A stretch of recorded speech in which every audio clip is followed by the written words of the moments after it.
June 9, 1983. Subject: Analysis and Assessment of Gateway Process. TOS Commander, U.S. Army Operational Group, Fort Meade, Maryland, 207551. You tasked me to provide an assessment of the gateway experience in terms of its mechanics and ultimate practicality. As I set out to fulfill that tasking, it soon became clear that in order to assess the validity and practicality of the process, I needed to do enough supporting research and analysis to fully understand how and why the process works. Frankly, sir, that proved to be an extremely involved and difficult business. Initially, based on conversations with a physician who took the gateway training with me, I had recourse to the biomedical models developed by Itzhak Bintov to obtain information concerning the physical aspects of the process. Then I found it necessary to delve into various sources for information concerning quantum mechanics in order to be able to describe the nature and functioning of human consciousness. I had to be able to construct a scientifically valid and reasonably lucid model of how consciousness functions under the influence of the brain hemisphere synchronization technique employed by Gateway. Once this was done, the next step involved recourse to theoretical physics in order to explain the character of the time-space dimension and the means by which expanded human consciousness transcends it in achieving Gateway's objectives. Finally, I again found it necessary to use physics to bring the whole phenomenon of out-of-body states into the language of physical science to remove the stigma of its occult connotations and put it in a frame of reference suited to objective assessment. 2. One began the narrative by briefly profiling the fundamental biomedical factors affecting such related techniques as hypnosis, biofeedback, and transcendental meditation so that their objectives and mode of functioning could be compared in the reader's mind with the gateway experience as the model of its underlying mechanics was developed. Additionally, that introductory material is useful in supporting the conclusions of the paper. I indicate that at times these related techniques may provide useful entry points to accelerate movement into the gateway experience. 3. Niels Bohr, the renowned physicist, once responded to his son's complaints about the obtuse nature of certain concepts in physics by saying, "You are not thinking, you are merely being logical." The physics of altered human consciousness deals with some conceptualizations that are not easily grasped or visualized exclusively in the context of ordinary, left-brain linear thinking. So, to borrow Dr. Bohr's mode of expression, parts of this paper will require not only logic, but a touch of right-brain intuitive insight to achieve a complete, comfortable grasp of the concepts involved. Nevertheless, once that is done, I am confident that their construction and application will stand up to the test of rational critique. 4. Paradoxically, having gone to such great lengths to avoid trying to render judgments based on an occult or dogmatic frame of reference in the end, I found it necessary to return, at least briefly, to the question of the impact of the gateway experience on common belief systems. I aid so because although it was essential to avoid attempting to render an assessment in the context of such systems, I felt that it was necessary after having completed the analysis to point out that the resulting conclusions do not do any violence to the fundamental mainstream of either Eastern or Western belief systems. Unless that point is clearly established, the danger exists that some people will reject the whole concept of the gateway experience in the mistaken belief that it contradicts and is therefore alien to all that they hold to be right and true. 5. This study is certainly not designed to be the last word on the subject, but I hope that the validity of its basic structure and of the fundamental concepts upon which it is based will make it a useful guide for other USANSCOM personnel who are required to take the gateway training or work with gateway materials. A gateway experience, brain hemisphere synchronization in perspective. 1. Introduction. In order to describe the Monroe Institute technique for achieving altered states of consciousness, the gateway experience, involving brain hemisphere synchronization or hemisync. The most effective way to begin is to briefly profile the basic mechanics which underlay operation of related methods such as hypnosis, transcendental meditation, and biofeedback. It is easiest to effectively describe what gateway is by beginning with a short description of those associated techniques that share some common aspects with the gateway experience, but which are nevertheless different. In this way, we can develop a frame of reference at the outset which will provide useful concepts to explain and understand gateway by comparison as we proceed. 2. Hypnosis. According to the theories of psychologist Ronald Stone and the biomedical engineering models of Itzhak Bentov, hypnosis is basically a technique which permits acquisition of direct access to the sensory motor cortex and pleasure centers, and lower cerebral, emotional portions and associated pleasure centers of the right side of the human brain following successful disengagement of the stimulus screening function of the left hemisphere of the brain. The left hemisphere of the brain is the self-cognitive, verbal, and linear reasoning component of the mind. It fulfills the function of screening incoming stimuli by categorizing, assessing, and assigning meaning prior to allowing passage to the right hemisphere of the mind. The right hemisphere, which functions as the non-analytical, holistic, nonverbal, and pattern-oriented component of the brain, appears to accept what the left hemisphere passes to it without question. Consequently, if the left hemisphere can be distracted either through boredom or through reduction to soporific, semi-sleep state, external stimuli to include hypnotic suggestions are allowed to pass unchallenged into the right hemisphere, where they are accepted and acted upon directly. The result may involve an emotional reaction originating in the lower cerebral region, sensory/motor responses requiring involvement of the cortex, and so on. Both the sensory and the motor cortices of the right cerebral portion of the brain contain a sequence of points known as the homunculus, which corresponds to points in the body. See Exhibit 1. Next page. Stimulation of the corresponding area on the cortex causes intermediate response in the associated portion of the body.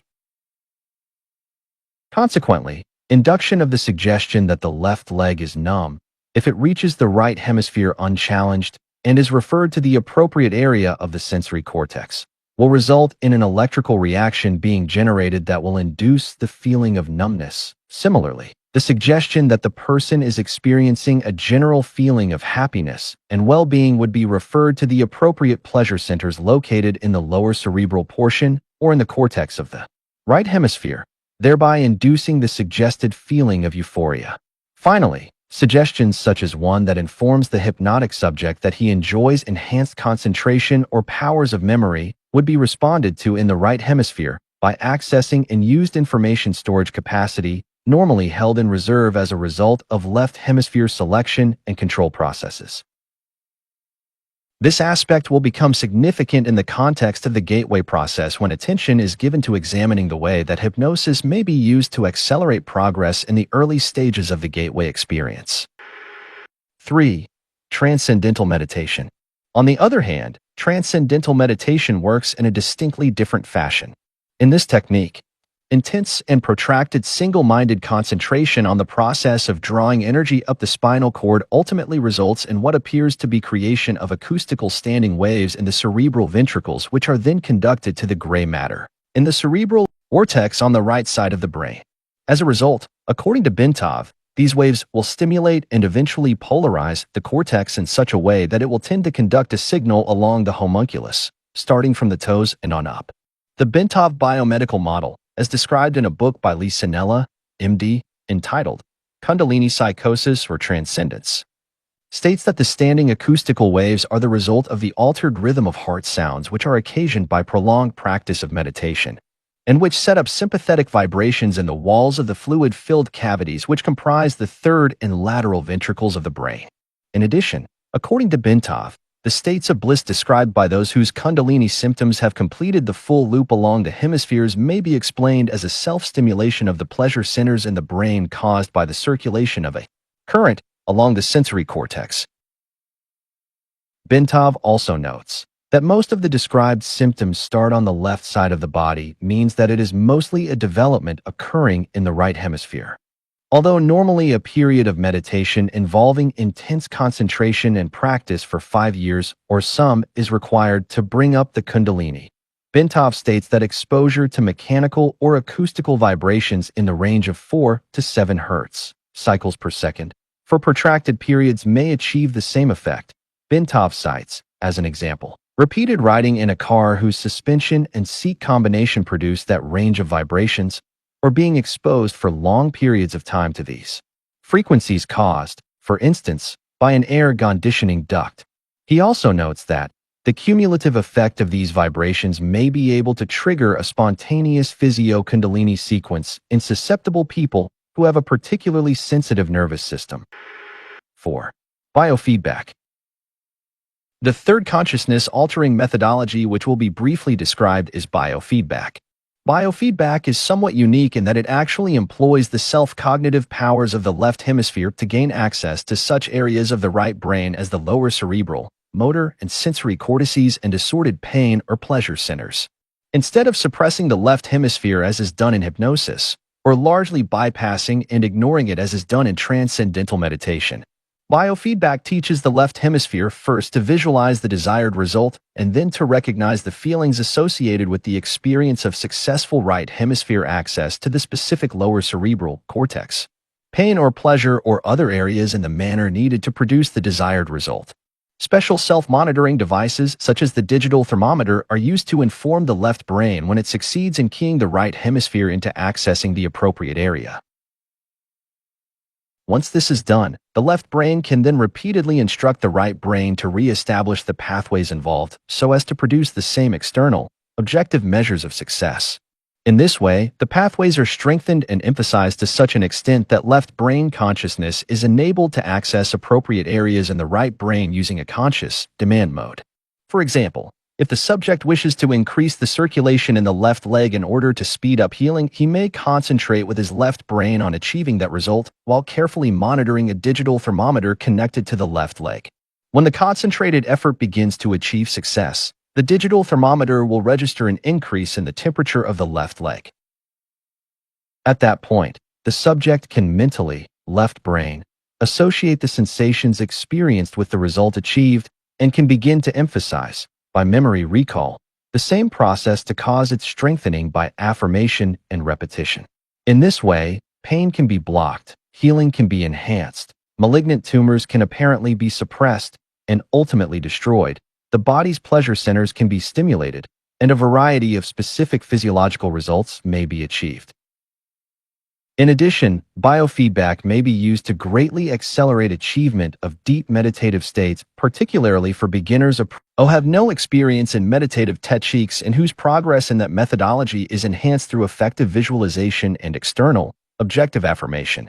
Display of the subject's brainwave pattern on a cathode ray tube has proven to be a laboratory-validated means by which subjects may quickly learn to place themselves in profoundly relaxed states characterized by the sort of quietude and singularity of mental focus associated with advanced meditation.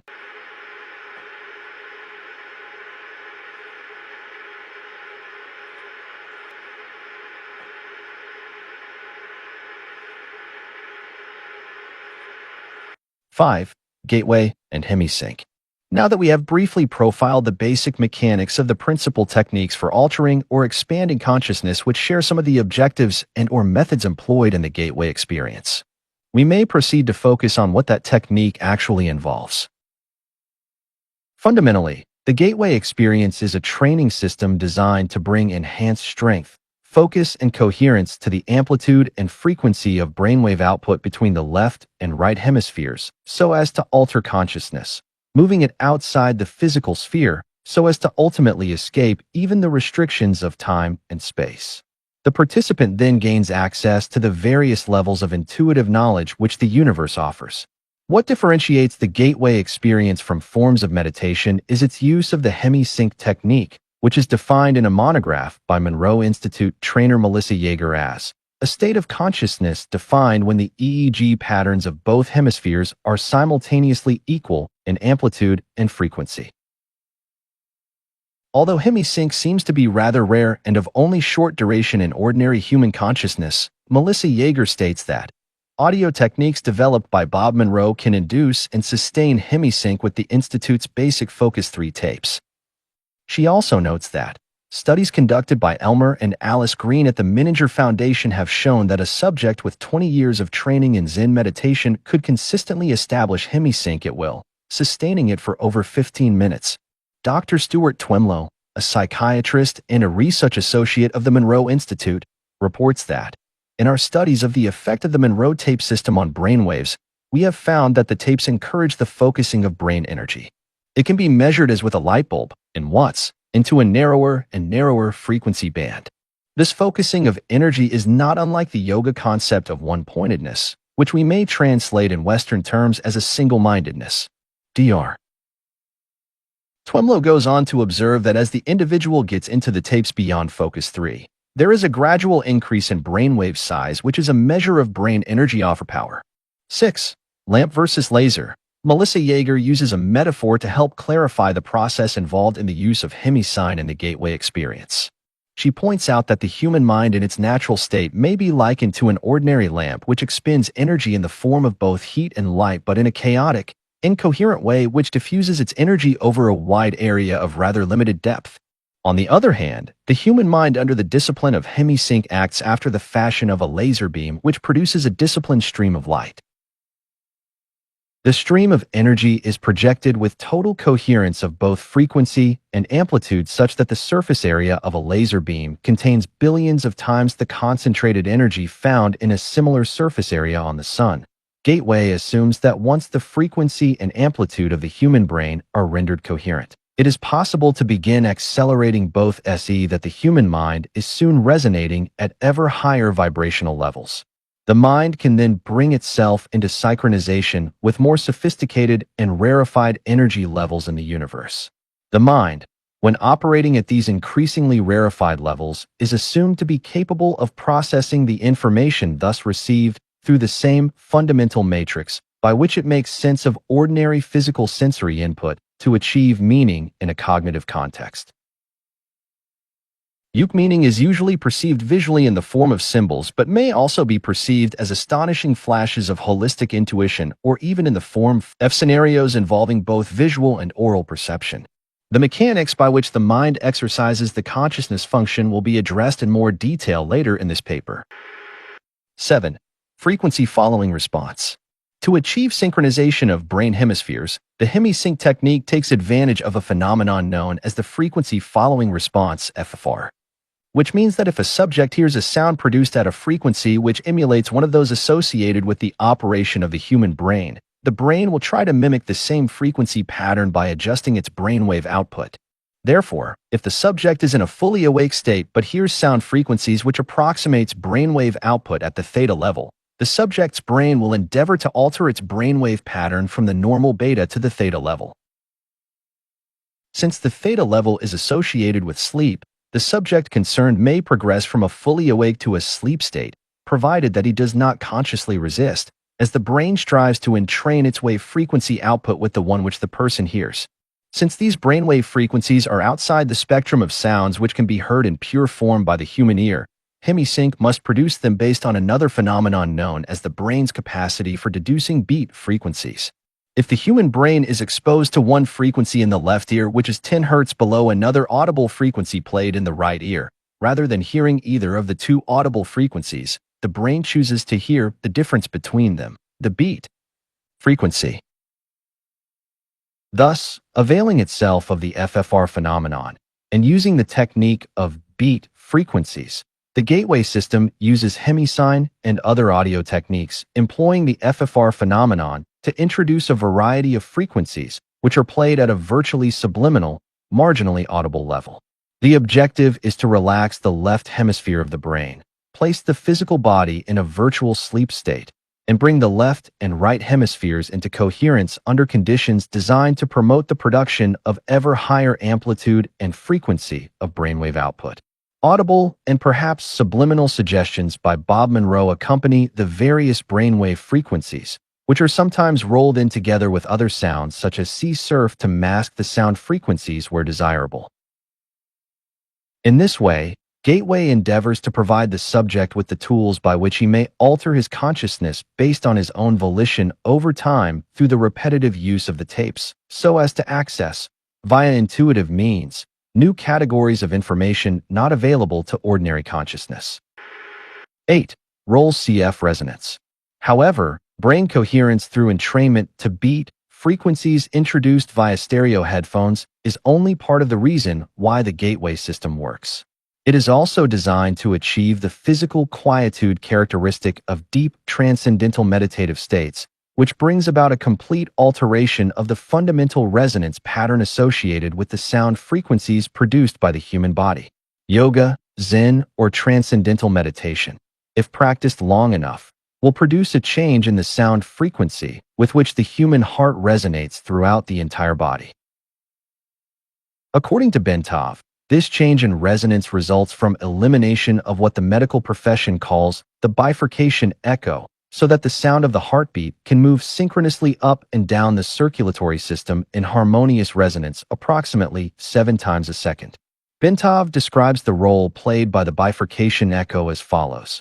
When the left ventricle of the heart ejects blood, the aorta, being elastic, balloons out just beyond the valve and causes a pressure pulse to travel down along the aorta. When the pressure pulse reaches the bifurcation in the lower abdomen, which is where the aorta forks in two to go into the legs, part of the pressure pulse rebounds and starts traveling up the aorta. If in the meantime the heart ejects more blood and a new pressure pulse is traveling down, these two pressure points will eventually collide somewhere along the aorta and produce an interference pattern. By placing the body in a sleep-like state, the gateway tapes achieve the same goal as meditation in that it places the body in such a profoundly relaxed state that the bifurcation echo slowly fades away as the heart lessens the force and frequency with which it pushes blood into the aorta. The result is a regular, rhythmic sine wave pattern of sound which echoes throughout the body and rises up into the head in sustained resonance. The amplitude of this sine wave pattern, when measured with a sensitive, seismograph-type instrument, is about 3 times the average of the sound volume produced by the heart when it is operating normally. 9. Brain stimulation. Bentov's biomedical model shows that this resonance is of considerable importance since it is directly transmitted to and impacts upon the brain. The resulting vibration is received and transmitted into the brain itself via the fluid-filled third and left ventricles located above the brain stem. An electromagnetic pulse is then generated which stimulates the brain to raise the amplitude and frequency of brainwave output, just as Dr. Twemlow observed in his research on the effects of the hemisync tapes. Also, the brain is contained in a tight membrane called the dura, which is, in turn, cushioned by a thin layer of fluid located between it and the skull. As the coherent resonance produced by the human heart in a state of profound relaxation reaches the fluid layer surrounding the brain, it sets up a rhythmic pattern in which the brain moves up and down approximately 0.005 to 0.010 millimeters in a continuous pattern. The self-reinforcing character of resonant behavior accounts for the body's ability to sustain this movement despite the minimal level of energy involved. In this way, the entire body, based on its own micromotion, functions as a tuned vibrational system which transfers energy in a range of between 6.8 and 7.5 Hz into the Earth's ionospheric cavity, which itself resonates at about 7 to 7.5 Hz. Of this process, Bentov states, this is occurring at a very long wavelength of about 40,000 kilometers, or just about the perimeter of the planet. In other words, the signal from the movement of our bodies will travel around the world in about 1/7 of a second through the electrostatic field in which we are embedded. Such a long wavelength knows no obstacles, and its strength does not attenuate much over large distances. Naturally, it will go through just about anything: metal, concrete, water, and the fields making up our bodies. It is the ideal medium for conveying a telepathic signal. Consequently, the gateway process is designed to rather rapidly induce a state of profound calm within the nervous system and to significantly lower blood pressure to cause the circulatory system, skeleton, and all other physical organ systems to begin vibrating coherently at approximately 7 to 7.5 cycles per second. The resulting resonance sets up a regular, repetitive sound wave which propagates in consonance with the electrostatic field of the Earth. 10. Energy entrainment. As the body is turned into a coherent oscillator vibrating in harmony with the surrounding electrostatic medium, the specific exercises included in the gateway tapes enjoin the participant to build up the energy field surrounding his body, presumably by using energy from the Earth's field which the body is now in training because of its ability to resonate with it. This puts the body's energy field into homogeneity with its surrounding environment and promotes movement of the seat of consciousness into the surrounding environment, partly in response to the fact that the two electromagnetic medians are now a single energy continuum. Thus, the same process which moves the brain into focused coherence at steadily higher levels of frequency and amplitude so as to entrain analogous frequencies in the universe for data collection also promotes enhancement of bodily energy levels to a point adequate to permit the subject to experience an out-of-body movement when he is ready to do so. More will be said about this topic later. In addition, by resonating with the Earth's electromagnetic sphere, the human body creates a surprisingly powerful carrier wave to assist the mind in communication activity with other human minds similarly tuned. 11. Consciousness and energy. Before our explanation can proceed any further, it is essential to define the mechanism by which the human mind exercises the function known as consciousness, and to describe the way in which that consciousness operates to deduce meaning from the stimuli which it receives. To do this, we will first consider the fundamental character of the material world in which we have our physical existence in order to accurately perceive the raw stuff with which our consciousness must work. The first point which needs to be made is that the two terms, matter and energy, tend to be misleading if taken to indicate two distinctly different states of existence in the physical world that we know it. Indeed, if the term matter is taken to mean solid substance as opposed to energy, which is understood to mean a force of some sort, then the use of the former is entirely misleading. Science now knows that both the electrons which spin in the energy phyla located around the nucleus of the atom and the nucleus itself are made up of nothing more than oscillating energy grids. Solid matter, in the strict construction of the term, simply does not exist. Rather, atomic structure is composed of oscillating energy grids surrounded by other oscillating energy grids which orbit at extraordinarily high speeds. In his book, Stalking the Wild Pendulum, Itzhak Bentov gives the following figures. The energy grid which composes the nucleus of the atom vibrates at approximately 1022 Hz, which means 10 followed by 22 zeros. At 70 degrees Fahrenheit, an atom oscillates at the rate of 1015 Hz. An entire molecule, composed of a number of atoms bound together in a single energy field, vibrates in the range of 109 Hz. A live human cell vibrates at approximately 103 Hz.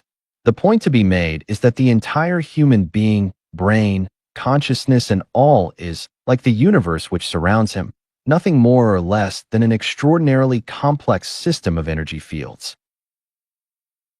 The so-called states of matter are actually variances in the state of energy, and human consciousness is a function of the interaction of energy in two opposite states, motion versus rest, in a manner described in the following paragraph. 12. Holograms. Energy creates, stores and retrieves meaning in the universe by projecting or expanding at certain frequencies in a three-dimensional mode that creates a living pattern called a hologram. The concept of the hologram can be most easily understood by using an example cited by Bentov, in which he asks the reader to visualize a bowl full of water into which 3 pebbles are dropped. As the ripples created by the simultaneous entry of the 3 pebbles radiate outward towards the rim of the bowl, Bentov further asks the reader to visualize that the surface of the water is suddenly flash frozen so that the ripple pattern is preserved instantly. The ice is removed, leaving the 3 pebbles still laying at the bottom of the bowl. Then the ice is exposed to a powerful, coherent source of light, such as a laser. The result will be a three-dimensional model or representation of the position of the 3 pebbles suspended in midair.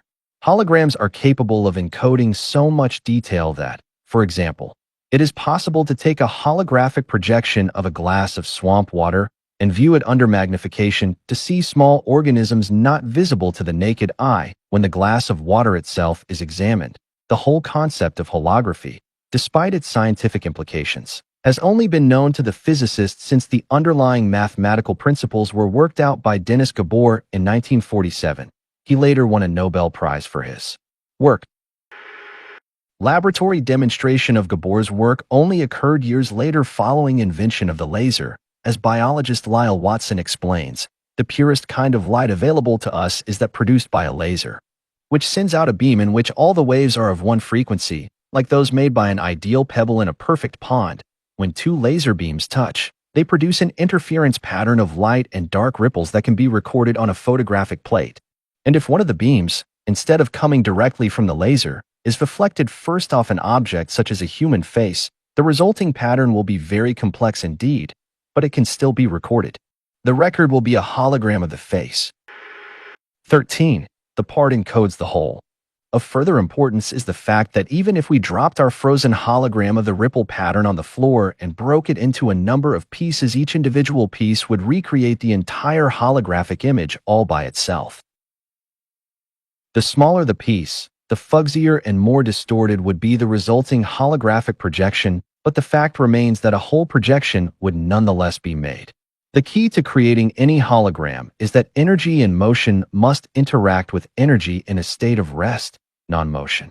In the foregoing example, the pebbles represent energy in motion while the water, before its agitation by the pebbles, represents energy at a state of rest. To activate or, in effect, to perceive the meaning of a holograph, energy, in this case, a coherent light source such as a laser beam, must be passed through the interference pattern generated by interaction between the moving energy and the energy at rest. In the simple example given by Bentov, this requirement was fulfilled by holding the frozen interference pattern in front of the coherent light to project the three-dimensional holographic image, its meaning, into space. As Marilyn Ferguson, editor of the Brain/Mind Bulletin tells us, another feature of a hologram is its efficiency. Billions of bits of information can be stored in a tiny space.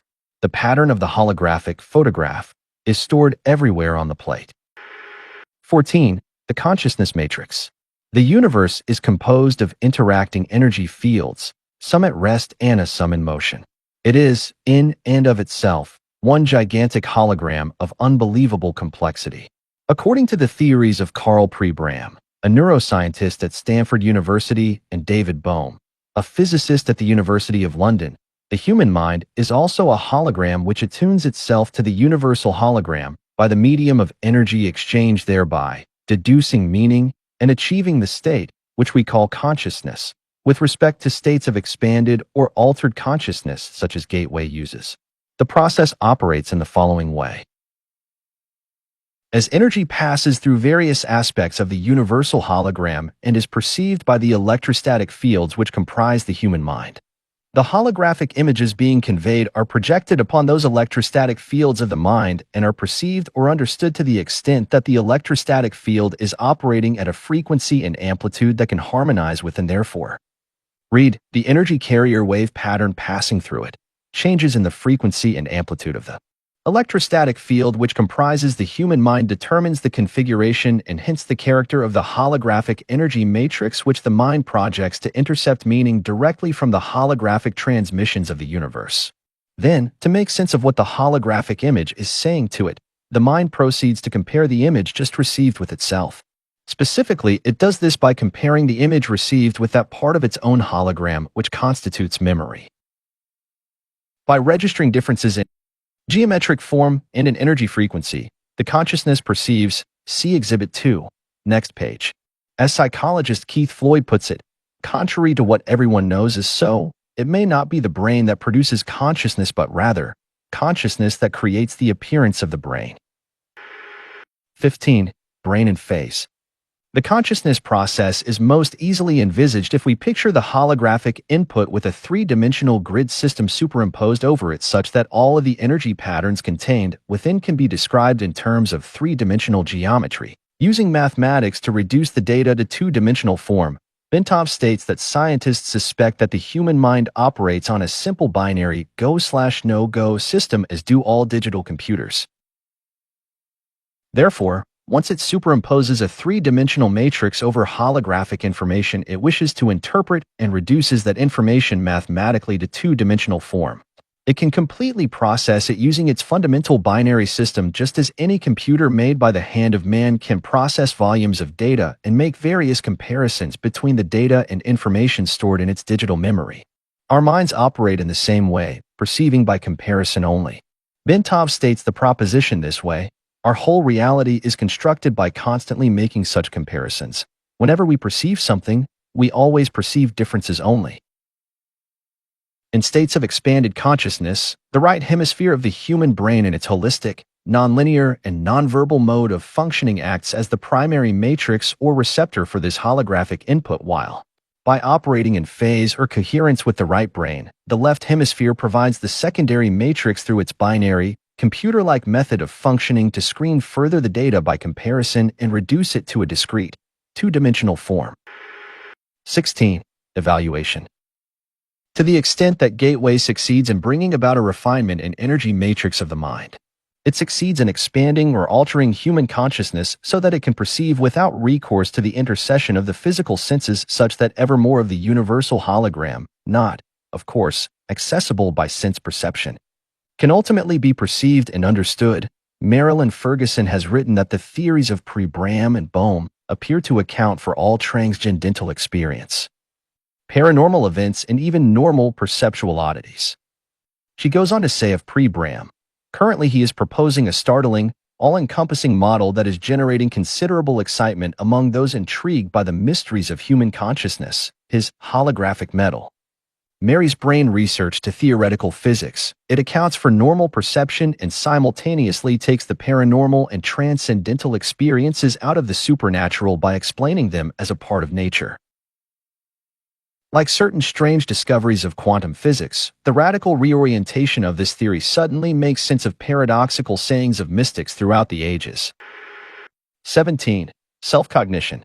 To complete our outline of the process by which the mind achieves and exercises consciousness, we must also describe the mechanism which accounts for the aspect of human thought that differentiates it from the consciousness of plants or animals, i.e. self-cognition. Humans not only know, but they know that they know. They are able to monitor the process of their own thinking and maintain an awareness of it. Moreover, they can conduct a comparative assessment, evaluating the functioning of their thought processes against various objective standards they have adopted.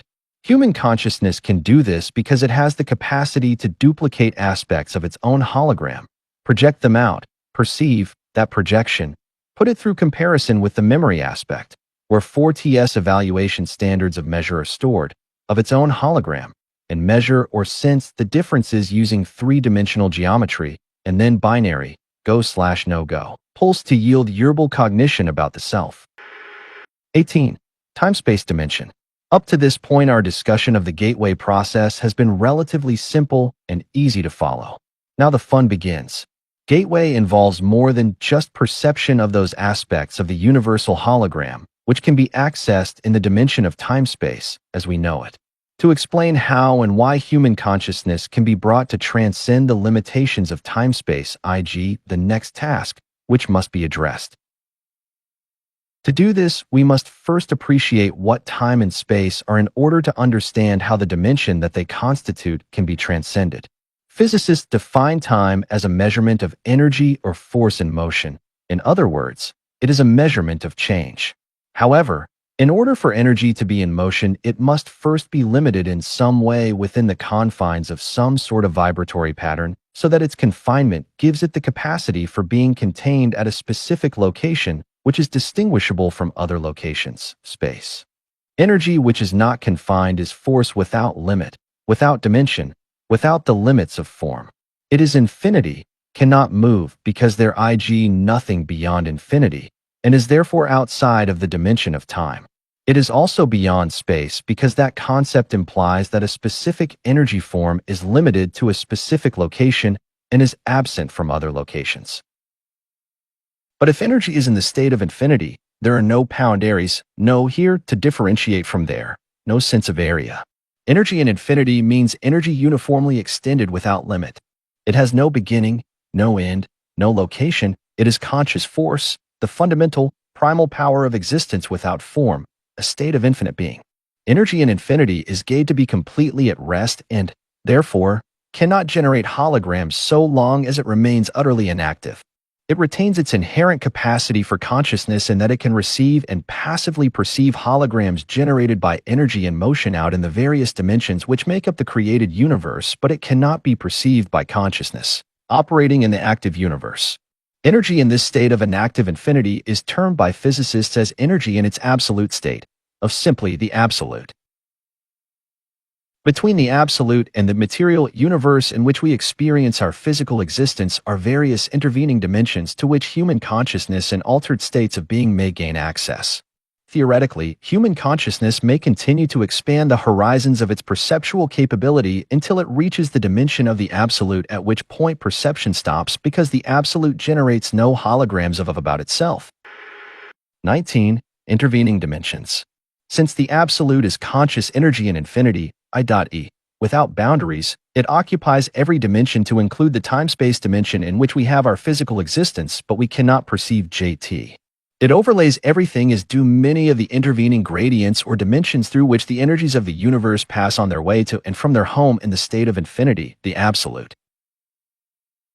To enter these intervening dimensions, human consciousness must focus with such intense coherence that the frequency of the energy pattern which comprises that consciousness, i.e., the brainwave output, can accelerate to the point where the resulting frequency pattern, if displayed on an oscilloscope, would look virtually like a solid line. Achievement of this state of altered consciousness sets the stage for perception of non-time-space dimensions because of the operation of a principle in physics known as Planck's distance. This is an aspect of quantum mechanics which applies to the fact that any oscillating frequency, such as a brainwave, reaches 2 points of complete rest which constitute the boundaries of each individual oscillation, i.e., movement up or down. Without these points of rest, an oscillating wave pattern would be impossible since the points of rest are required to permit the energy to change direction and thus continue vibrating between rigid limits. But it is also true that when, for an infinitesimally brief instant, that energy reaches one of its 2 points of rest, it clicks out of time-space and joins infinity. See Exhibit 3, next page. That critical step out of time-space occurs when the speed of the oscillation drops below 10,733 centimeters per second, Planck's distance. To use the words of Bintov, quantum mechanics tell us that when distances go below Planck's distance, which is 10,733 cm, we enter, in effect, a new world. To return to our case in point, the human consciousness wave pattern reaches such high frequency that the pattern of click-outs comes so close together that there is virtual continuity in it. Then, a portion of that consciousness is actually postulated to establish and maintain its information collection function in those dimensions located between time-space and the absolute. Thus, as the almost continuous click-out pattern establishes itself in continuous phase at speeds below Planck's distance, but before reaching the state of total rest, human consciousness passes through the looking glass of time-space after the fashion of Alice beginning her journey into Wonderland. The gateway experience, with its associated hemi-sign technique, is apparently designed, if used systematically and patiently, to enable human consciousness to establish a coherent pattern of perception in those dimensions where speeds below Planck's distance apply. This holds true irrespective of whether the individual is exercising his consciousness while in his physical body or whether he is doing so after having separated that consciousness from the physical body, i.e. the so-called out-of-body state mentioned earlier. 20. Subatomic particles. The behavior of subatomic particles provides an interesting example of the phenomenon of glicking out discussed in the preceding paragraphs. In an article prepared for Science Digest magazine, Dr. John Gleedman mentions the way in which subatomic particles communicate with each other once their energy fields become entrained as a result of colliding with each other. The communication concerned is, of course, postulated to be occurring during the click-out phase in the oscillation of the energy fields comprising the subatomic particles concerned. It is this cause which accounts for the cross-communication at what in terms of time-space velocities would seem to involve speeds in excess of light. In reality, Einstein's theory of relativity is not being invalidated, but, rather, the communication concerned is taking place outside the dimension of time-space to which the theory of relativity is strictly confined. Specifically, P.R. Gleedman tells us, quantum theory postulates a kind of long-range Siamese twin effect whenever two subatomic particles collide and then go their different ways. Even when the particles are halfway across the universe from each other, it says, they instantaneously respond to each other's actions. And in so doing, they violate relativity's ban on faster-than-light velocities. Indeed, regarding attempts to quantify what is known about the behavior of energy in dimensions apparently outside of time-space, Bintov speaks about courageous physicists who are working on hypothetical particles, called tachyons, which can move at speeds higher than light. The speed of tachyon starts just above the speed of light and ranges all the way to infinite velocities. 21. Dimensions in between. Now that we have postulated the legitimacy of the assertion that the energy forms which compose consciousness can move beyond the time-space dimension, we need to turn our attention to the energy forms which inhabit those dimensions between time-space and the absolute. In so doing, we may better perceive the form that reality assumes when we encounter it in those intermediate dimensions.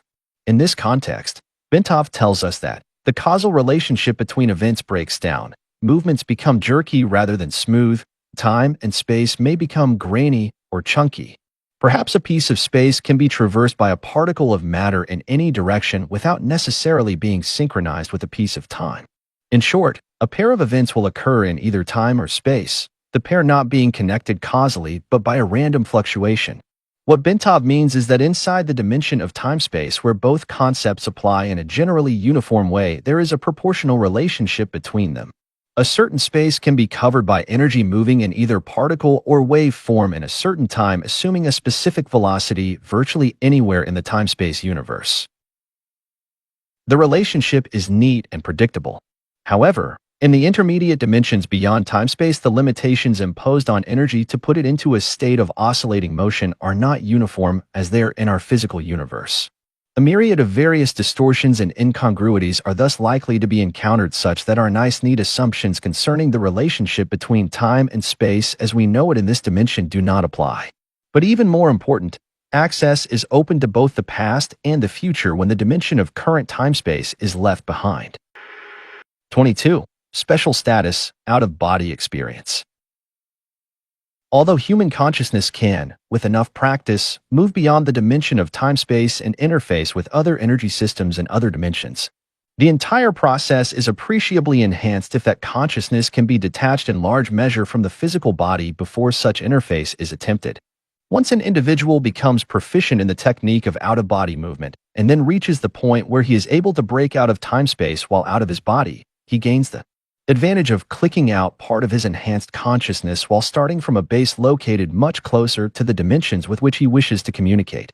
In other words, since he is starting from a point much higher up, to use an analogy from the time-space context, that part of his consciousness involved in clicking out will have that much more time to interact in dimensions beyond time-space because less time is required to traverse the intervening layers. Moreover, once the individual is able to project his consciousness beyond time-space, that consciousness would logically tend to entrain its frequency output with the new energy environment to which it is exposed, therein greatly enhancing the extent to which the individual's altered consciousness may be further modified to achieve a much heightened point of focus and a much refined oscillating pattern. As a result, a self-reinforcing process should ensue whereby the farther consciousness in the out-of-body state can be projected beyond the time-space dimension, the more its level of energy output would be enhanced, thus promoting the potential for still further travel. The tentative conclusion to be drawn is that the out-of-body state may be regarded as an extremely effective way of accelerating the process of enhancing consciousness and of interfacing with dimensions beyond time-space. If the practitioner of the gateway technique has a choice of concentrating on achieving and exploiting the out-of-body experience as opposed to concentrating his full efforts on expanding his consciousness exclusively from a physical base, the former would appear to promise much faster and more impressive successes than does the latter. 23. Absolute in perspective. It may be helpful at this point to pause and recap the major aspects of our intellectual journey from time-space to the realm of the absolute. We have spoken at some length concerning the incredibly complex hologram, which is created by the intersection of energy patterns generated by the totality of all dimensions of the universe, time-space included. We have noted that our minds constitute energy fields which interact with various aspects of this hologram to deduce information which is ultimately processed through the left hemisphere of our brains to reduce it to a form that we employ for the process we call thinking. We have implied that this hologram is the finite embodiment in active, energy form of the infinite consciousness of the Absolute. It is the title we assign to that vast pool of energy in a state of perfect rest over which the physical universe is layered, and from whence it comes. Incidentally, to describe this, Bentov uses the analogy of a very deep sea, comparing the still depths of the sea to the dimension of the absolute while assigning the storm-tossed waves above to represent the physical universe with which we are familiar.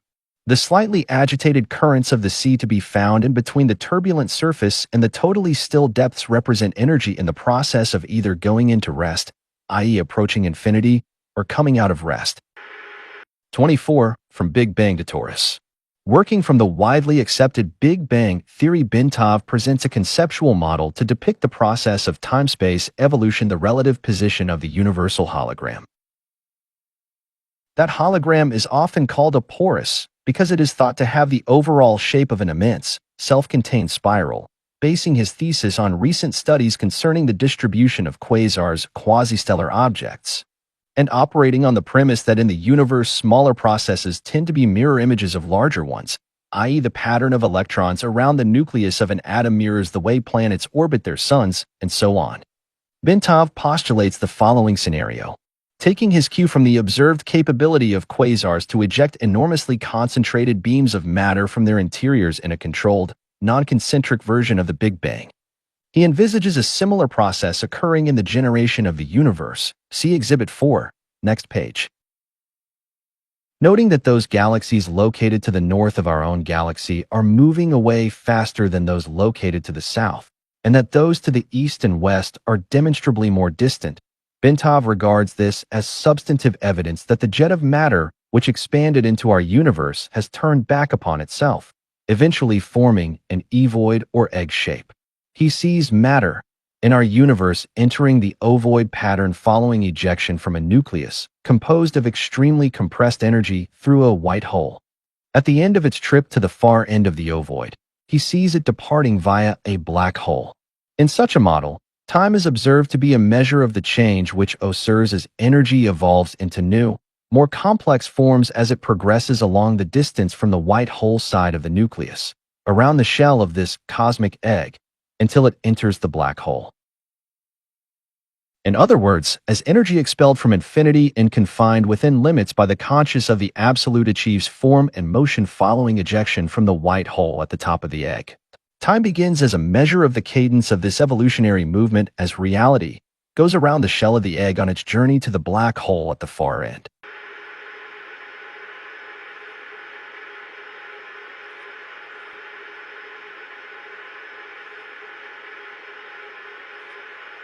'25. Our place in time. The observed distribution of galaxies suggests that our particular universe is located near the top of the egg at the point where matter begins to fall back on itself, thus explaining the reason why the galaxies to the north are seen to be moving away more rapidly as they are caught up in the downturn of the stream of matter towards the far end of the cosmic egg. See Exhibit 5, next page. Layered over this cosmic egg is the absolute which sustains the radiating nucleus from which the original jet of matter issued forth. As the stream of matter moves around the ovoid towards its destination at the black hole, where it will be reabsorbed into the radiating nucleus and then the absolute, it generates the interference pattern within the cosmic egg which constitutes the universal hologram or torus. Since the torus is being simultaneously generated by matter in all the various phases of time, it reflects the development of the universe in the past, present, and future, as it would be seen from our particular perspective in one phase of time. By reflecting on this model, it becomes possible to see how human consciousness brought to a sufficiently altered, focused state could obtain information concerning the past, present, and future, since they all exist in the universal hologram simultaneously. In the case of the future, because all of the consequences of the past and present can be seen coming together in the hologram, such that the future can be predicted or seen with total accuracy.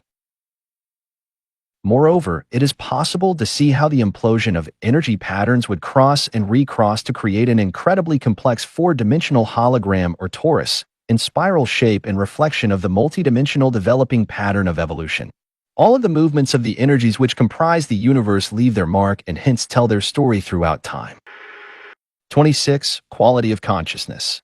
We noted earlier that the out-of-body state involves projection of a major portion of the energy pattern that represents human consciousness so that it may move either freely throughout the terrestrial sphere for purposes cf. Information acquisition or into other dimensions outside of time-space, perhaps to interact with other forms of consciousness within the universe.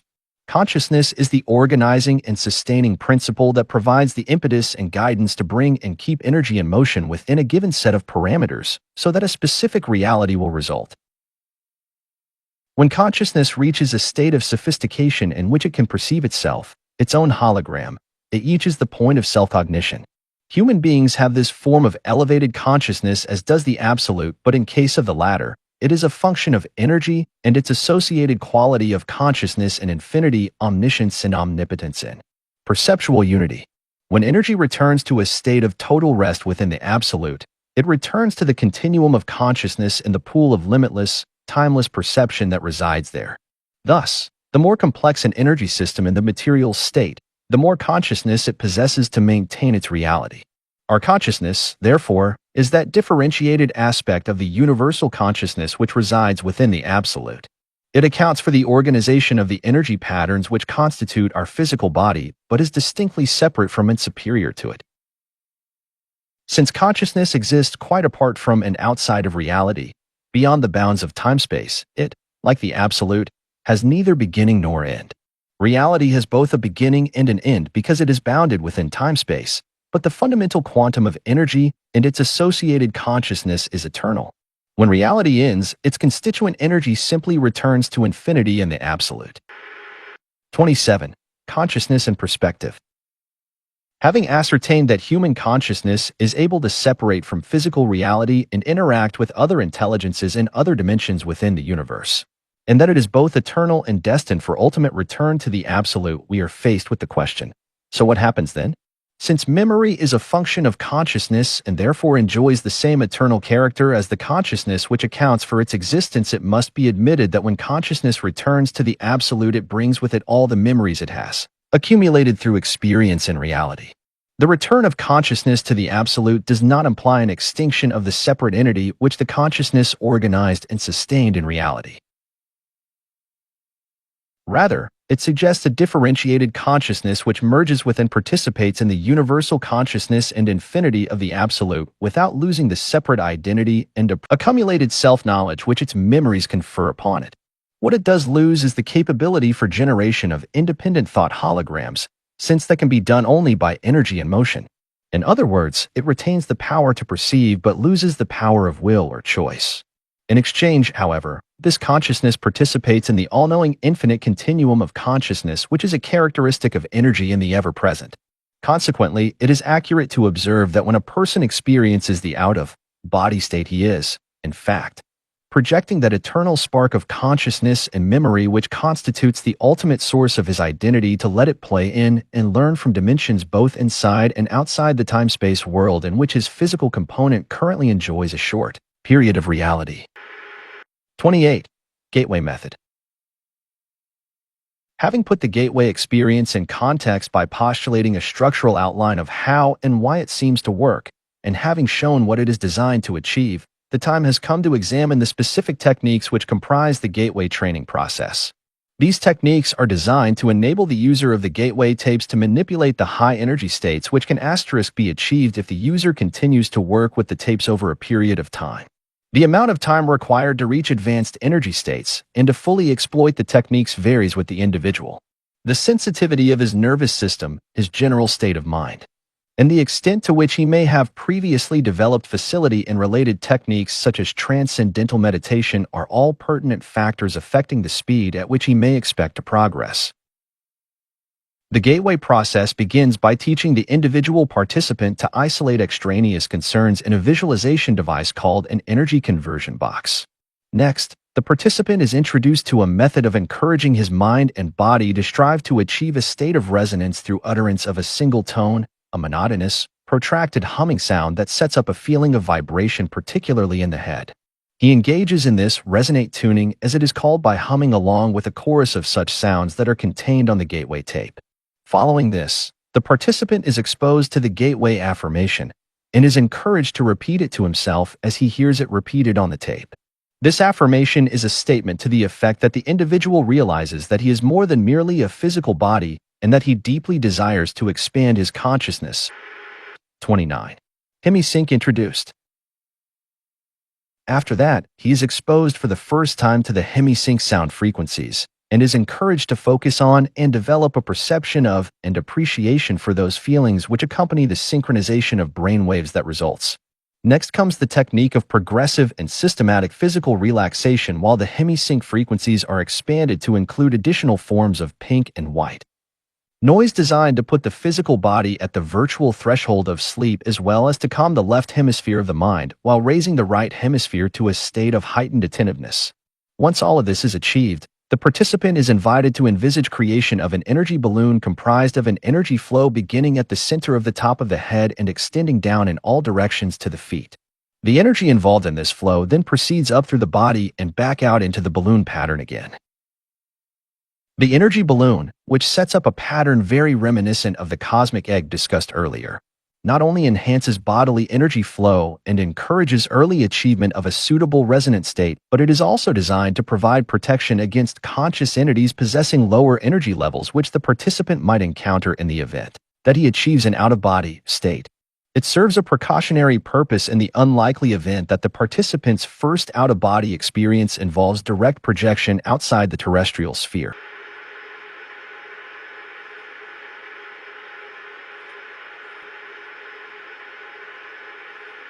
30. Advanced techniques, having reached focus 10.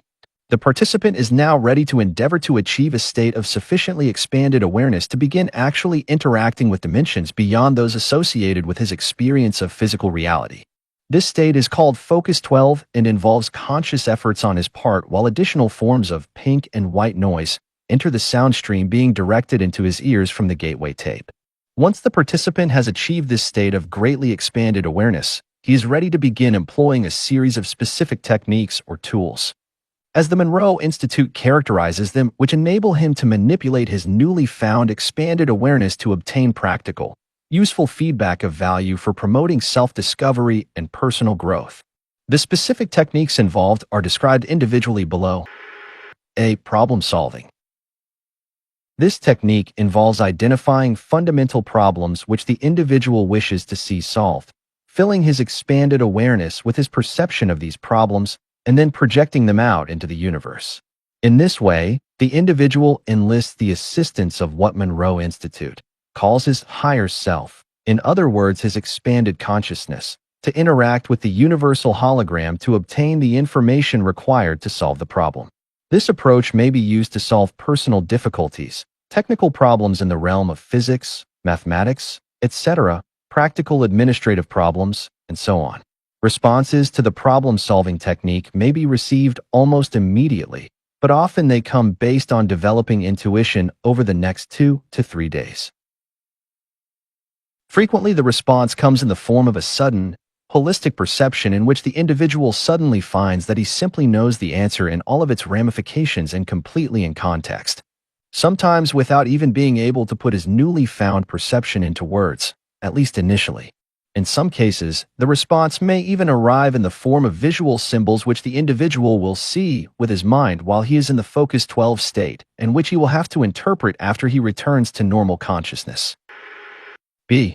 Patterning. This technique involves use of the consciousness to achieve desired objectives in the physical, emotional, or intellectual sphere. It involves concentration on the desired objective while in a Focus 12 state, extension of the individual's perception of that objective into the whole expanded consciousness, and its projection into the universe with the intention that the desired objective is already a matter of established achievement, which is destined to be realized within the time frame specified. This particular methodology is based on the belief that the thought patterns generated by our consciousness in a state of expanded awareness create holograms which represent the situation we desire to bring about, and, in so doing, establish the basis for actual realization of that goal. Once the thought-generated hologram of the sought-after objective is established in the universe, it becomes an aspect of reality which interacts with the universal hologram to bring about the desired objective which might not, under other circumstances, ever occur.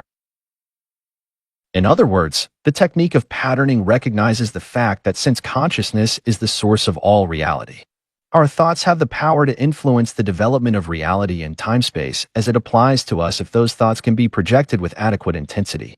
However, the more complicated the objective sought and the more radically it departs from our current reality, the more time the universal hologram will need to reorient our reality sphere to accommodate our desires. Monroe trainers caution against attempting to force the pace of this process because the individual could succeed in dislocating his existing reality with drastic consequences. C. Color breathing. The next technique is called color breathing and is designed to use the expanded awareness and highly focused attentiveness associated with the Focus 12 state to imagine various colors in a particularly intense and vivid manner so as to use them to resonate with and in turn to activate the body's own energies. Fundamentally, in terms of practical application, it is a healing technique which is designed to restore the body and to enhance its physical capabilities by balancing, revitalizing, and retuning bodily energy flows. It is predicated on the principle that the body's electromagnetic field is capable of altering its resonance pattern so as to entrain energy from the Earth's electrostatic field for its own use. The various colors envisaged in the imagination as part of the technique cue the mind as to which frequencies and what specific amplitudes are desired in connection with this entrainment and the subsequent alterations in bodily energy flow patterns. That color has the capacity to affect the human mind is well known, and the effectuality of color in certain kinds of healing is a demonstrable fact. For example, application of an intense blue light to an area of physical tumescence leads to relatively rapid and easily observable reduction in the swelling, while red, and to a lesser extent, yellow have quite the opposite effect. However, in the hemisync application of the technique, external light sources are not involved, but, rather, the mind is the sole agent of the healing and revitalization. D. Energy bar tool, magic wands, and enchanted scepters have been part of the folklore and occult practices of many cultures. The scepters, staffs, and maces carried by monarchs and high priests alike occur with such frequency in the history of bygone eras as to suggest that at the very least these items are aspects of some type of archetypical symbol which the human mind seems to appreciate, perhaps quite subliminally. In any case, the energy bar tool technique involves envisaging a small, intensely pulsating dot of light which the participant charges in his imagination with enormous energy until it is virtually pulsating. The participant then extrudes the dot into the shape of a sparkling, vibrating cylinder of energy which he then uses to channel force from the universe to selected parts of his body for purposes of healing and revitalization. EB. Remote viewing. In addition, the energy bar tool is used as a portal for initiating a follow-on technique called remote viewing. In this context, the participant turns his bar of energy into a whirling vortex through which he sends his imagination in search of new and illuminating insights. The apparent purpose of the symbolism involved in the vortex seems to be to cue the subconscious and convey to it instructions as to what the participant wishes to do, but in terms of nonverbal symbols which the right hemisphere of the mind is capable of understanding. F. Living body map. This technique provides amplification for application of the energy bar tool as a means of healing specific areas or systems of the human body. The configuration of the participant's body is imagined, and then the various major systems such as the nervous and circulatory systems are envisaged in appropriate colors within the confines of the outline being held in the imagination. The energy bar tool is then applied to energizing, balancing, and healing in whatever manner the participant desires. In the process, the participant visualizes various streams of colored energy flowing out of the tool into the organ system or area upon which the revitalizing or healing application is being made. Since colors are the result of differing wavelengths of light, which is to say energy at various frequencies, this technique operates on the assumption that as the human body is composed of energy, it can be vitalized and healed through the additive application of additional energy provided that the energy is applied in the appropriate form. G. Focus 15. Travel into the past. All of the preceding techniques are conducted at the level of expanded awareness known as Focus 12. However, the technique of time travel into the past involves further expansion of consciousness through the inclusion of additional levels of sound on the hemisync tapes. Some of the sound is probably merely an intensification of the basic hemisync frequencies, being designed to further modify brainwave frequency and amplitude. Other aspects of the added sound patterns appear to be designed to provide subtle, almost subliminal suggestions to the mind as to what is desired by way of further expanded consciousness, so as to support the verbal suggestions and instructions also contained on the tape. Even the instructions are highly symbolic, with time being visualized as a huge wheel in the universe with various spokes, each of which gives access to a different part of the participant's past. Focus 15 is a very advanced state and is extremely difficult to achieve. Probably less than 5% of all participants in any given gateway experience actually fully achieve the Focus 15 state during the course of the approximately 7 days of training. Nonetheless, Monroe Institute trainers affirm that with enough practice, eventually Focus 15 can be achieved. They also state that not only the individual's past history is available for examination by one who has achieved Focus 15, but other aspects of the past with which the individual himself has had no connection may also be accessed. Focus 21. The future. The last and most advanced of all the focus states associated with the Gateway Training Program involves movement outside of the boundaries of time-space as in Focus 15, but with attention to discovering the future rather than the past. The individual who has achieved this state has reached a truly advanced level. Except in unusual circumstances, it is probably not attainable except by those who have conditioned themselves through long application of meditation, or by those who have practiced long and hard through use of the hemisync tapes for a period of months if not years. 31. The out-of-body movement. This remarkable phenomenon has been saved for discussion in detail until last because of the interest which it occasions and special circumstances involved in its attainment. Monroe Institute stresses that the Gateway Program was not established solely for the purpose of enabling participants to obtain the out-of-body state, nor does the program guarantee that most participants will succeed in doing it during the course of the training at the Institute. Only one tape out of the many which make up the Gateway experience is devoted to the techniques involved in the out-of-body movement. Basically, these techniques are merely designed to make it easier for the individual to achieve the out-of-body state when his brainwave pattern and personal energy levels have reached a point that he is in apparent harmony with his surrounding electromagnetic environment, such that he feels that he has reached the threshold where separation is a possibility. To facilitate achieving the out-of-body state, Bob Monroe, the founder of Monroe Institute, is quoted in a recent magazine article as saying that in order to assist the participant, the particular hemisync tape concerned with that technique employs beta signals of around 2,877.3 CPS cycles per second.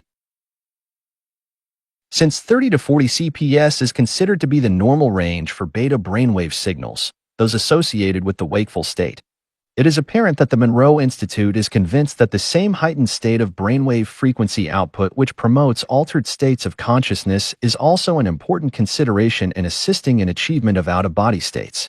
The actual techniques employed for separating from the body involve such simple maneuvers as rolling out, lifting out after the fashion of a telephone pole wherein the individual separates in a rigid, head-first manner, such that he finds himself standing at attention at the foot of his physical body, and sliding out through either end of his body. 32. Role of REM sleep. It is interesting to note that Bob Monroe informed the Gateway class that finished May 7, 1983 that an ex-trainer of his operating in Charlottesville, Virginia found that he could guarantee out-of-body movements by bringing participants down into a vapid eye movement, REM, state of sleep, and then use the hemisync tape technique. This may well be a function of the fact that most if not all people reputedly go into an out-of-body state during REM sleep. REM sleep is the deepest possible level of ordinary sleep and involves complete disengagement of the body's motor cortex functions from the neck down and nearly complete suppression of consciousness in the left brain hemisphere.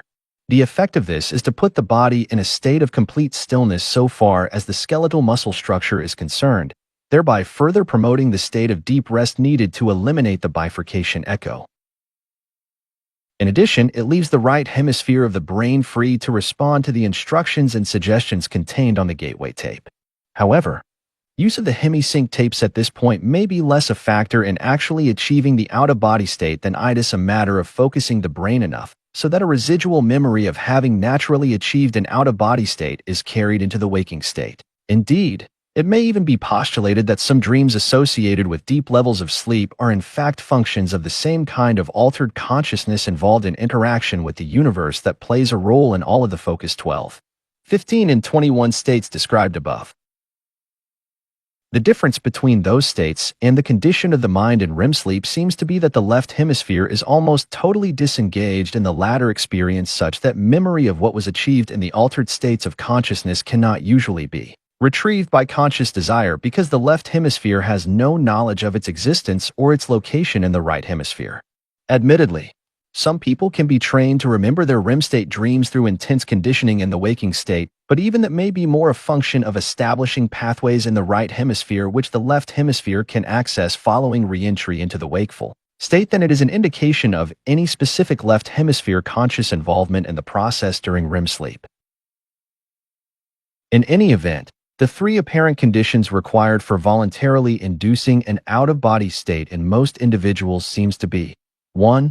Achievement of a state of profound quiet in the body such that the bifurcation echo fades and resonance at approximately 7 Hz is established. 2. Synchronization of the two brain hemisphere wave patterns. And 3. Subsequent stimulation of the right hemisphere of the mind to attain a state of heightened alertness, which, of course, interferes with brain hemisphere synchronization, but not until a sufficient level of enhanced frequency range has first been established to help achieve the out-of-body state. 33. Information collection potential. The information acquisition potential associated with the out-of-body state seems to attract the most attention from the standpoint of developing practical applications for the gateway technique. Unfortunately, although the out-of-body state can apparently be achieved by many people without excessive expenditure of time or effort, the purposes to which it can be put are currently limited by the fact that although individuals in that state may travel anywhere on an instantaneous basis in either the terrestrial or in other spheres, information distortion in the former context remains a major concern. To date, according to one of the trainers at Monroe Institute, numerous experiments have been conducted involving persons moving from one coast to the other in the out-of-body state to read a series of 10 computer-generated numbers in a university laboratory. Although most have acquired enough of the digits to make clear that their consciousness was present, none have ever succeeded in getting all 10 correct. This seems to be a function of the fact that physical reality in the present is not the only holographic influence which the individual may encounter in an out-of-body state. There are also energy patterns left by people or events occurring at the same physical site being viewed, but from the past rather than the present. In addition, since thoughts are the product of energy patterns, and energy patterns are reality, it may also be possible that individuals encounter thought forms while in an out-of-body state, which mingle with physical reality and are not easily differentiated. Finally, as Melissa Yeager writes, there is another potential problem area in the sense that holograms can be viewed pseudoscopically, that is to say inside out or backwards, just as well as they can be seen in proper perspective. Some of the distortions occurring may ultimately prove to be traceable to this cause, because in the out-of-body state, an individual may perceive the holographic energy patterns given off by people or things interacting in time-space reality in a somewhat distorted form.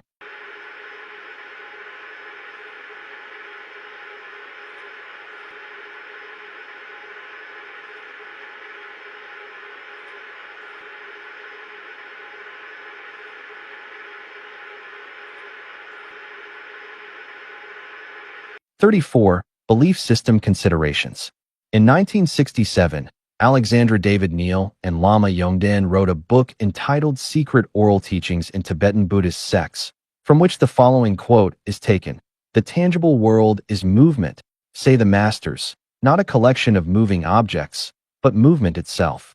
There are no objects in movement. It is the movement which constitutes the objects which appear to us. They are nothing but movement. This movement is a continued and infinitely rapid succession of flashes of energy, in Tibetan Tsal or Shug. All objects perceptible to our senses, all phenomena of whatever kind and whatever aspect they may assume, are constituted by a rapid succession of instantaneous events." The classic description of the universal hologram is to be found in a Hindu sutra which says, "In the heaven of Indra there is said to be a network of pearls so arranged that if you look at one you see all the others reflected in it." I have cited this quotation because it shows that the concept of the universe, which at least some physicists are now coming to accept, is identical in its essential aspects with the one known to the learned elite in selected civilizations and cultures of high attainment in the ancient world. The concept of the cosmic egg, for example, is well known to scholars familiar with the ancient writings of the Eastern religions. Nor are the theories presented in this paper at variance with the essential tenets of the Judeo-Christian stream of thought. The concept of visible reality, i.e. the created world, as being an emanation of an omnipotent and omniscient divinity who is completely unknowable in his primary state of being. The absolute at rest in infinity is a concept straight out of Hebrew mystical philosophy. Even the Christian concept of the Trinity shines through the description of the absolute as presented in this paper. The description of energy totally at rest in infinity fits the Christian metaphysical concept of the Father, while the infinite self-consciousness resident in that energy providing the motive force of will to bring a portion of that energy into motion to create reality corresponds with the Son. This is so because in order to attain self-consciousness, the consciousness of the Absolute must project a hologram of itself and then perceive it. That hologram is a mirror image of the Absolute in infinity, still exists outside time and space, but is one step removed from the Absolute and is the actual agent of all aeration, all reality. And the eternal thought or concept of self which results from this self-consciousness serves the 24-37 motivational aspect. It is a step-by-step procedure which involves repetitive practice of the techniques concerned, using each new insight as a means of penetrating farther during the next practice session. But the rate of progress is so much faster with the gateway approach than it is with transcendental meditation or other forms of mental self-discipline, and its horizons seem to be so much wider that the discipline needed to practice it would seem to be within the means of even the impatient, result-oriented, skeptical pragmatist of our society. Unlike yoga and other forms of Eastern mental discipline, Gateway does not require the infinite patience and total personal subservience to and faith in a system of discipline designed to absorb all the individual's energies over most of a lifetime. Rather, it will begin to produce at least minimal results within a relatively short time such that enough feedback is available to motivate and energize the individual to continue working with it. Indeed, the speed with which an individual may expect to progress seems less a function of the number of hours spent practicing than it is a question of the speed with which he or she is able to use the insights gained to release anxieties and stresses within both the mind and the body. These points of energy blockage seem to provide the principal barriers to achieving the enhanced energy states and focus of mind needed for rapid progression. The more compulsive, the more uptight the individual may be at the outset, the more barriers he or she will initially encounter to achieving a deep or immediate experience. But as the insights begin to come and the blockages begin to dissolve, the way ahead becomes increasingly clear and the value of Gateway moves from the status of a matter of intellectual assessment to one of personal experience. 38. Conclusion. There is a sound, rational basis in terms of physical science parameters for considering Gateway to be plausible in terms of its essential objectives. Intuitional insights of not only personal but of a practical and professional nature would seem to be within bounds of reasonable expectations. However, a phased approach for entering the Gateway experience in an accelerated mode would seem to be required if the time needed to reach advanced states of altered consciousness is to be brought within more manageable limits from the standpoint of establishing an organization-wide exploitation of Gateway's potential. The most promising approach suggested in the foregoing study involves the following steps. A. Begin by using the Gateway hemisync tapes to achieve enhanced brain focus and 2. Induce hemisphere synchronization. B. Then add strong REM sleep frequencies to induce left brain quiescence and deep physical relaxation. C. Provide hypnotic suggestion designed to enable an individual to induce deep auto-hypnotic state at will. D. Use auto-hypnotic suggestion to attain much enhanced focus of concentration and motivation in rapidly progressing through Focus 12 exercises. E. Then repeat steps A and B following use of the auto-hypnotic suggestion that an out-of-body movement will occur and be remembered. F. Repeat step E to achieve facility in gaining out-of-body state under conscious control. Alter hypnotic suggestion to stress ability to consciously control out-of-body movement and maintain it even after REM sleep state ends. G. Approach Focus 15 and 21 objectives, escape from time-space and interact within new dimensions from the out-of-body perspective. H. Use multi-focus approach to solve problem of distortion in terrestrial information gathering trips. This approach involves the use of three individuals in the out-of-body state, one viewing the target object here, in time-space, one viewing it at focus 15 as it slips into the immediate past, and one viewing it at focus 21 as it slips from the immediate future. Debrief all three and compare data gathered from the 3 points of view.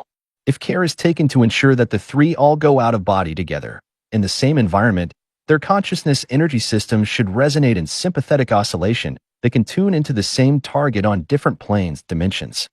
With greater effectiveness, I encourage pursuit of full self-knowledge by all individuals involved in the foregoing experiments to enhance objectivity in out-of-body observation and thinking, and to remove personal energy blockages likely to retard rapid progress. J. Be intellectually prepared to react to possible encounters with intelligent, non-corporal energy forms when time-space boundaries are exceeded. K. Arsvinge to have groups of people in Focus 12 state unite their altered consciousness to build holographic patterns around sensitive areas to repulse possible unwanted out-of-body presences.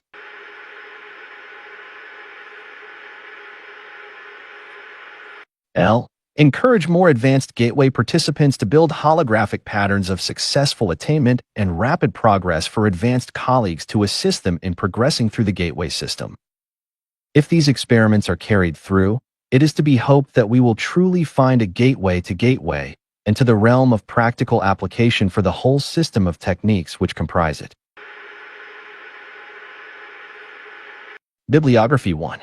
Bintov, Itzhak. Stalking the Wild Pendulum. New York, E. P. Dutton, 1977. 2. Ferguson, Maryland. Carl Pribram's Changing Reality, Human Behavior, May 1978. 3. Gliedman, John. Einstein Against the Odds, The Great Quantum Debate. Science Digest, June 1983. 4. Yeager, Melissa. Monograph, The Lamp-Turned Laser, Monroe Institute of Applied Sciences, Faber, Virginia, undated. 5. Monroe, Robert A., Journeys Out of the Body. New York, Doubleday and Company, 1971. 6. Pure, Jill. The Mystic Spiral. New York, Thames and Hudson Incorporated, 1980. 7. Sanella, Lee, M.D., Kundalini Psychosis or Transcendence. San Francisco, Henry S. Dakin, 1976. 8. Stone, Pat. Altered States of Consciousness, The Mother Earth News, March/April 1983. 9. Tart, Charles T. Altered States of Consciousness. New York, Wiley, 1969. Approved for release September 10, 2003.